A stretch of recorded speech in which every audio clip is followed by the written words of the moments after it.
Hello friends, welcome back to the next video. दोस्तों, जैसा कि आपको पता है, जो हम लोग फिजिक्स क्लास 12th का वीवीआई ऑब्जेक्टिव सीरीज को अभी कवर कर रहे हैं, तो उसका सीरीज़ नंबर अभी 2 चल रहा है। ठीक है दोस्तों, इससे पहले हम लोगों ने सीरीज़ नंबर 1 कवर कर चुके हैं। आज सीरीज़ नंबर 2 हम लोग कवर करेंगे, जिसमें आपको 20 वीवीआई ऑब्जेक्टिव क्वेश्चंस कवर करवाया जाएगा, जो कि आपके बोर्ड एग्ज़ाम के लिए काफ़ी इम्पोर्टेंट होंगे। तो चलिए दोस्तों, शुरू करते हैं पहला नंबर क्वेश्चन के साथ। पहला नंबर क्वेश्चन कह रहा है, आवेश के आयतनिक घनत्व का एसआई मात्रक क्या है, यानी कि वॉल्यूमेट्रिक डेंसिटी ऑफ चार्ज। इसका जो एसआई मात्रक होता है वो कूलम पर मीटर क्यूब होता है, कूलम पर मीटर क्यूब। तो ध्यान रखेंगे दोस्तों। चलिए नेक्स्ट क्वेश्चन की ओर बढ़ते हैं। नेक्स्ट क्वेश्चन कह रहा है, आवेश के आयतनिक घनत्व की विमा क्या है। विमा मीन्स डायमेंशन, यानी कि वॉल्यूमेट्रिक डेंसिटी ऑफ चार्ज। इसका जो डायमेंशन होता है वो होता है m0L-3 TA, यानी कि m0L−3 TA होता है आवेश के आयतनिक घनत्व का विमा। चलिए नेक्स्ट क्वेश्चन की ओर बढ़ते हैं। नेक्स्ट क्वेश्चन है, घर्षण आवेश को किस नाम से जाना जाता है। घर्षण आवेश मतलब फ्रिक्शनल फोर्स। फ्रिक्शन के कारण जो चार्ज उत्पन्न होता है उसको बोलते हैं घर्षण आवेश। तो इसको और दूसरे नाम से जाना जाता है स्थिर आवेश, यानी कि स्टैटिक चार्ज। तो ध्यान रखेंगे, काफ़ी इंपॉर्टेंट क्वेश्चन है ये आपके बोर्ड एग्जाम के लिए। चलिए नेक्स्ट क्वेश्चन की ओर बढ़ते हैं। नेक्स्ट क्वेश्चन है, आवेश को उत्पन्न करने के कितने विधि हैं, यानी कि आवेश को कितने विधियों के द्वारा उत्पन्न किया जा सकता है। तो इसका जो राइट आंसर होगा वो हो जाएगा 3, यानी कि 3 विधियों के द्वारा उत्पन्न किया जा सकता है। तो अब कौन कौन सी विधि है इसको हम लोग सब्जेक्टिव क्वेश्चंस में कवर करेंगे।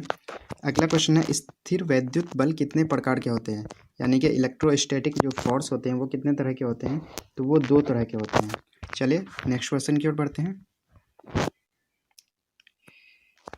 नेक्स्ट क्वेश्चन कह रहा है, सजातीय आवेशों के बीच होता है। सजातीय मतलब लाइक चार्जेस, यानी कि जो एक तरह के चार्जेज होते हैं उसके बीच होता है विकर्षण, यानी कि रिपल्सन, यानी कि वो एक दूसरे को रिपेल करते हैं, एक दूसरे को धक्का देते हैं। अगला क्वेश्चन है, विजातीय आवेशों के बीच होता है, यानी कि जो अनलाइक चार्जेस होते हैं, अलग अलग तरह के चार्ज होते हैं, यानी कि पॉजिटिव और नेगेटिव। तो इनके बीच आकर्षण होता है, यानी कि वो एक दूसरे को अट्रैक्ट करते हैं, एक दूसरे को खींचते हैं। तो काफ़ी इंपॉर्टेंट क्वेश्चन है ये। चलिए नेक्स्ट क्वेश्चन की ओर बढ़ते हैं। नेक्स्ट क्वेश्चन काफ़ी इंपॉर्टेंट क्वेश्चन है, वेरी वेरी इंपॉर्टेंट क्वेश्चन इसको हम लोग कह सकते हैं। हवा या निर्वात की वैद्युतशीलता, यानी कि इलेक्ट्रोपरमिटिविटी कितनी होती है। तो इसका जो राइट आंसर होगा 8.85 मल्टीप्लाई 10⁻⁻12 कूलम स्क्वायर पर न्यूटन पर मीटर स्क्वायर, यानी कि हवा या निर्वात की वैद्युतशीलता जो होती है, इलेक्ट्रिक परमिटिविटी, वो होती है 8.85 मल्टीप्लाई 10⁻⁻12, इतनी होती है कूलम स्क्वायर पर न्यूटन मीटर स्क्वायर, यानी कि ये इसका यूनिट हो गया। तो ध्यान रखेंगे, इलेक्ट्रोपरमिटिविटी का जो यूनिट होता है, यानी कि वैद्युतशीलता का, कूलम स्क्वायर पर न्यूटन पर मीटर स्क्वायर होता है। और इसका जो पूरा मान होता है हवा या निर्वात में वैद्युतशीलता का, वो होता है 8.85 मल्टीप्लाई 10⁻⁻12। तो काफ़ी इंपॉर्टेंट क्वेश्चन है ये, ध्यान रखिएगा इसको आप ज़रूर। चलिए नेक्स्ट क्वेश्चन की ओर बढ़ते हैं।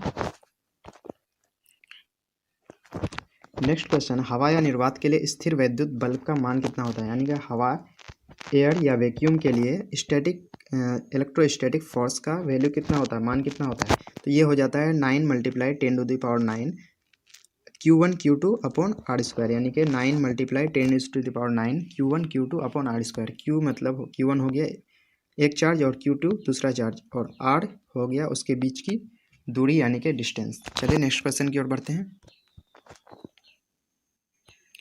नेक्स्ट क्वेश्चन कह रहा है, आपेक्षिक विद्युतशीलता, यानी कि रिलेटिव परमिटिविटी, इसको इंग्लिश में बोलते हैं, या फिर डाई इलेक्ट्रिक कांस्टेंट भी बोलते हैं। इसका एसआई मात्रक क्या होता है। तो काफ़ी इंपॉर्टेंट क्वेश्चन है। तो आपेक्षिक विद्युतशीलता का जो एसआई मात्रक होता है वो उसका कोई भी मात्रक नहीं होता है, यानी कि नो यूनिट, कोई मात्रक नहीं होता है। चलिए नेक्स्ट क्वेश्चन की ओर बढ़ते हैं। नेक्स्ट क्वेश्चन है, आपेक्षिक विद्युतशीलता या रिलेटिव परमिटिविटी या डाई इलेक्ट्रिक कांस्टेंट की विमा होती है, यानी कि डायमेंशन इसका क्या होता है। तो इसका कोई भी डायमेंशन नहीं होता है। तो जिसका कोई भी डायमेंशन नहीं होता है उसको इस तरह से लिखा जाता है m0 L0 T0। चलिए नेक्स्ट क्वेश्चन की ओर बढ़ते हैं।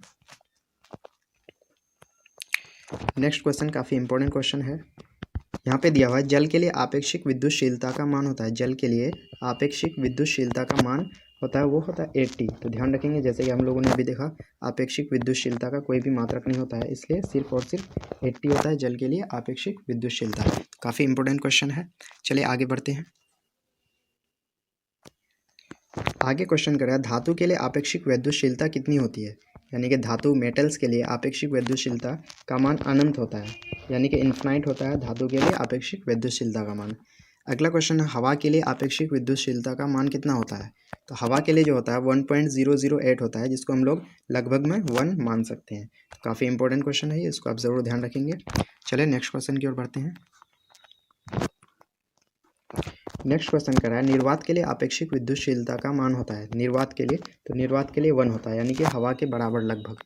चलिए नेक्स्ट क्वेश्चन की ओर बढ़ते हैं। नेक्स्ट क्वेश्चन है ऊर्जा पट्टी यानी कि एनर्जी बैंड कितने प्रकार के होते हैं। तो एनर्जी बैंड जो होते हैं वो 2 प्रकार के होते हैं। अब 2 प्रकार कौन कौन होते हैं, इसको हम लोग सब्जेक्टिव क्वेश्चंस में इसको हम लोग डिस्कस करेंगे।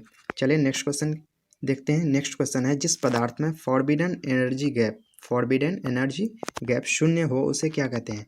तो जिस पदार्थ में फॉरबिडन एनर्जी गैप शून्य हो तो उसको चालक कहा जाता है। काफ़ी इंपॉर्टेंट क्वेश्चन है ये, आपके बोर्ड एग्जाम के लिए बहुत ही ज़्यादा इंपॉर्टेंट क्वेश्चन है।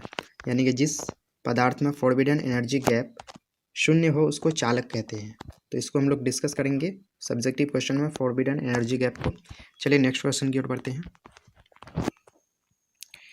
नेक्स्ट क्वेश्चन कर रहा है जिस पदार्थ में फॉरबिडन एनर्जी गैप अत्यधिक यानी कि बहुत ज़्यादा लगभग 6 इलेक्ट्रॉन वोल्ट हो उसे क्या कहते हैं।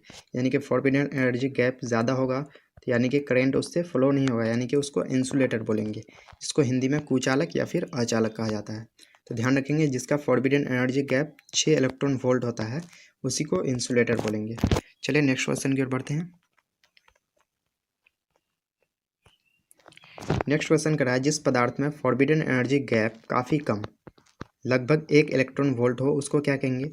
अगर 6 इलेक्ट्रॉन वोल्ट हो तो उसको अचालक बोलेंगे यानी कि इंसुलेटर। अगर शून्य हो तो उसको चालक बोलेंगे। अगर 1 इलेक्ट्रॉन वोल्ट हो तो उसको सेमी कंडक्टर बोलेंगे यानी कि अर्धचालक बोलेंगे। तो काफ़ी इंपॉर्टेंट क्वेश्चन है ये। चले हम लोग 20 नंबर क्वेश्चन की ओर बढ़ते हैं। 20 नंबर क्वेश्चन है, काफ़ी इंपॉर्टेंट क्वेश्चन है ये भी।